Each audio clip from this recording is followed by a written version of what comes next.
अस्सलाम वालेकुम। कैसे हैं दोस्तों? उम्मीद है आप खैरियत से होंगे। आज का हमारा टॉपिक है स्टेजेस ऑफ चाइल्ड डेवलपमेंट। इससे पहले हमने ग्रोथ और डेवलपमेंट के दरमियान जो डिफरेंस था उसको हमने डिस्कस किया था, जो हमारी पिछली वीडियो थी।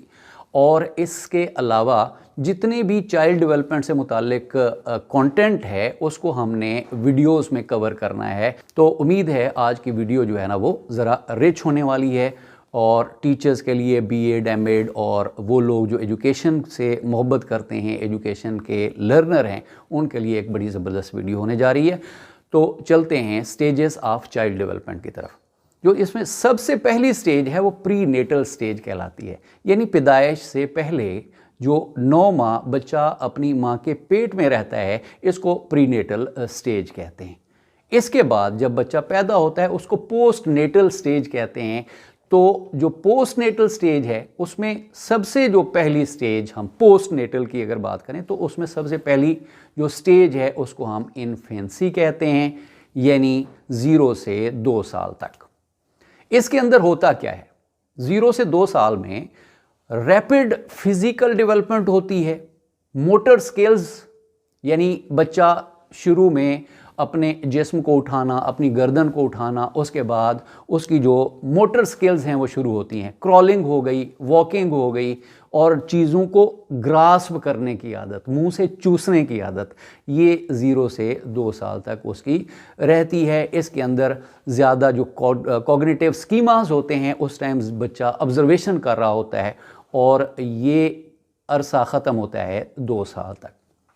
इसके बाद जो दूसरी स्टेज है वो है चाइल्डहुड की। अब चाइल्डहुड की जो स्टेज, इसको 2 से 12 साल तक गिना जाता है, लेकिन हम इसको स्प्लिट करते हैं 2 से 6 साल तक, अर्ली चाइल्डहुड इसको कहेंगे, और फिर जो है वो मिडिल चाइल्डहुड। जो अर्ली चाइल्डहुड है यानी 2 से 6 साल तक का अरसा, इसमें देखते हैं बच्चे क्या करते हैं। इसमें जो मोटर स्किल्स होती हैं वो ज़्यादा रिफाइन होना शुरू हो जाती हैं। यानी पहले बच्चा वॉक करना, 2 साल तक उसने वॉक करना, बैबलिंग करना शुरू की, तो अब उसने चलना शुरू कर दिया, दौड़ना शुरू कर दिया, और वो बैबलिंग से अब उसने बोलना शुरू कर दिया। वो अब अच्छा खासा बोल लेता है। उसके पास 1800 से 2000 वर्ड्स के करीब जब लैंग्वेज आ जाती है, ख़ुसूसन जो मदर टंग है या जो भी घर में बोली जाती है, उसको वो 2000 से ज़ायद अल्फाज जब वो उसकी वोकैबुलरी में आ जाते हैं तो वो डिस्कशन शुरू कर देता है, वो बातचीत, अपना माफी ज़मीर बयान करने के लायक होता है। तो इस दौर में लैंग्वेज डेवलपमेंट के ऊपर ख़ास जो है वो ज़ोर देना लाजमी है। इस एज का, जैसे कि मैंने बताया कि लैंग्वेज जो है वो इस एज का एक प्रोमिनेंट फीचर है। इसके अलावा उसकी जो सोशलाइजेशन है, यानी बच्चा 2 से 6 साल तक की उम्र तक अपनी फैमिली के अंदर ज़्यादातर अपने बहन भाइयों, अपने सिबलिंग, वालिदैन के साथ ये रहता है। उसकी सोशलाइजेशन एक लिमिटेड होती है, या ज़्यादा से ज़्यादा रिश्तेदारों तक उसकी सोशलाइजेशन होती है।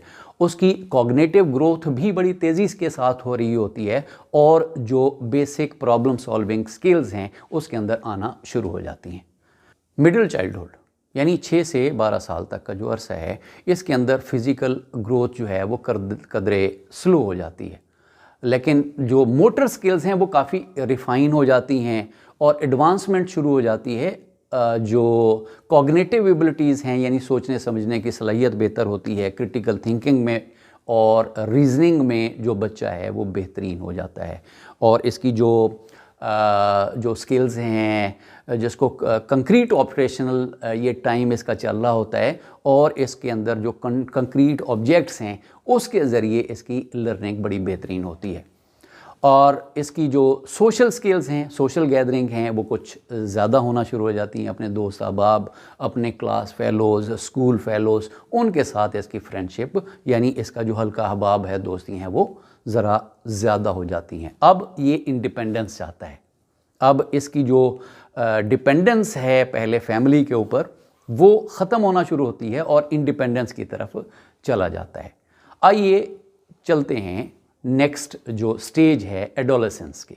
बड़ी ख़तरनाक एज है, इसको टीन एज भी कहते हैं। बाज़ जो साइकोलॉजिस्ट है इसको 12 से 18 साल तक गिनते हैं, कुछ जो है वो 13 से 19 ईयर्स तक इसको गिनते हैं। और इसके अंदर ये प्यूबरिटी का एज है, यानी इसके अंदर जो बच्चा है वो बालिग होता है, उसके अंदर मुख्तलिफ चेंजेस आना शुरू हो जाती हैं और मैचुरेशन की तरफ ये चल पड़ता है, यानी मैच्योर हो जाता है। इसकी जो अब कम्प्लेक्स कॉग्निटिव डेवलपमेंट शुरू होती है और कम्प्लेक्स थिंकिंग, अब्स्ट्रैक्ट थिंकिंग की तरफ ये चला जाता है।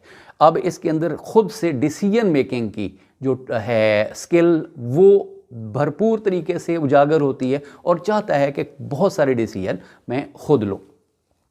Formation of personal identity, values and beliefs, यानी खुद अपना बिलीफ सिस्टम, वैल्यूज़, नॉर्म्स जो है ना वो खुद से, बजाय इसके कि पहले फैमिली की सुनता था, उस्तादों की सुनता था, अब थोड़ा सा इंडिपेंडेंट होना शुरू हुआ है ये, और इसके अपनी एक स्टैंडर्ड हैं ज़िंदगी गुजारने के, अपनी शनाख्त करवाने के लिए ये भरपूर कोशिश करता है। और ये शीशे के सामने खड़े होने वाला उम्र भी कहलाती है कि बार बार अपने बालों को बनाना और बार बार अपनी शक्ल और इसकी जो है ना वो केयर करना, एस्थेटिक्स की तरफ ज़्यादा बच्चा चला जाता है।